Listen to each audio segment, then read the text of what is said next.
But Nigerians would generally, if you talk to Nigerians, they bemoan the lack of ideology in the political parties, whether it's APC or PDP, and they say, has it even ever existed?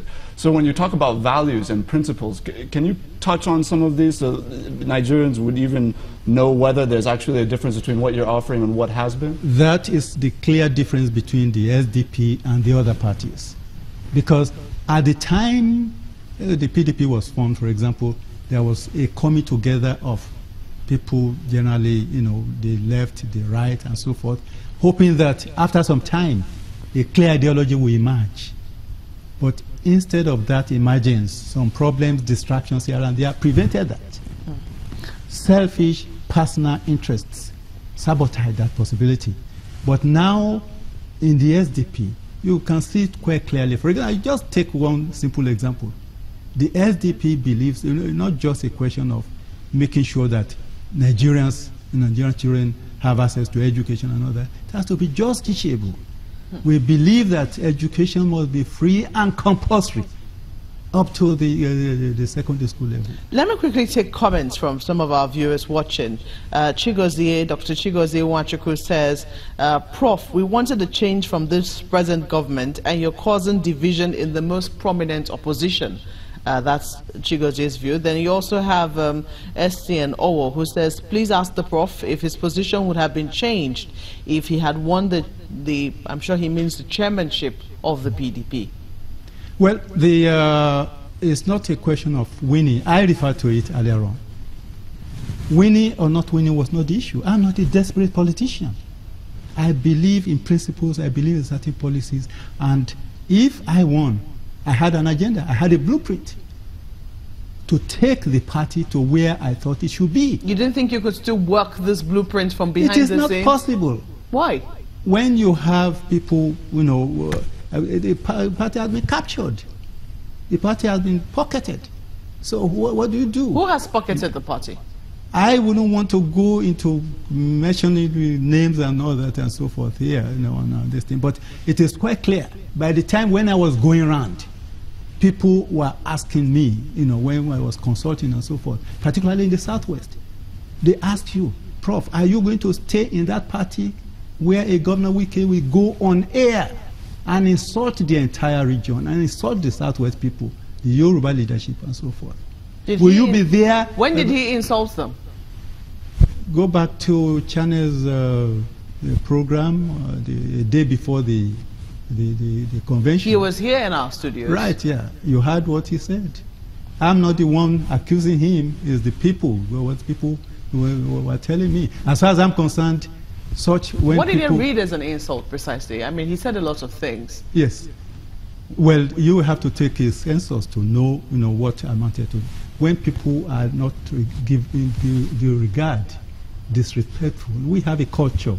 From our cultural destiny, you don't just abuse people, either they are elders or, you know, collective and so on. There are ways in which we respect others. Humanity has to be given the due regard. What I remember him saying, and this is not in his defense, I don't know if that was what was constructed as an insult, was that the South had constantly given its votes to the PDP.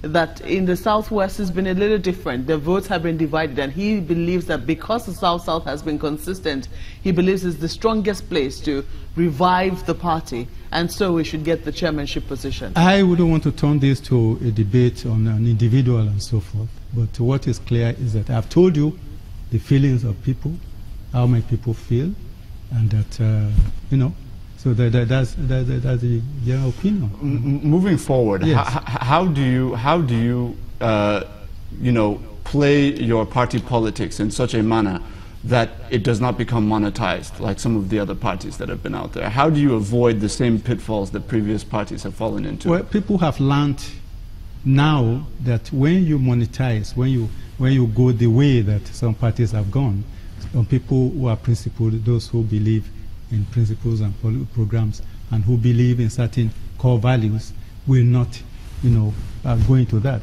As a result of that, we are designing some template that will, you know, govern the affairs of the party in such a way that it will be seen as a party of the people. everybody with equal access, opportunity to actualize their potential, to achieve whatever goal you want to achieve, rather than just, making it, turning the whole thing to something that is purchasable, both the process itself and, of course, the outcome. I believe, too, that we are going to be mindful of the fact that in an economy like ours, and in a situation in which people's orientation has become rather thwarted, we need to do things differently in order to be back on course and develop and lay emphasis on competence, on commitment, and above all, on genuine democracy. What efforts are being made in terms of regional, inter-regional penetration, though? I mean, because, my colleague just mentioned, is this going to be a Southwest party, for example, or, is it going to go beyond? You've said, yes, it's going to be national, but what efforts are you making to try and get into some of these places like the Niger Delta, like Igbo land in the north, etc.? A lot of efforts have been made in that regard. If, like she said, if some people feel that, okay, the PDP has now become a South-South party and so on, you don't make the same mistake and make another party that has such potentials a regional one. It is spreading. It has its tentacles all over the country, and it is building on that. And we have to be mindful of the fact that those who build parties are not necessarily a few names here and there. The mass of the people, particularly the younger generation, the youths and so forth, those are the ones we are targeting more than any other category of groups. We believe that the future that belongs to them, they are now ready, the consciousness is growing, that they really have to take that future into their hands right now, because the future will start today. Well, the taste of the pudding is going to be in the eating. I'm sure that a lot of young people will be wondering and waiting to see just how differently the SDP will treat them. Professor Tunde Adeniran, thank you for coming on Sunrise Daily. He is a former Minister of Education and also a former ambassador of Nigeria to Germany.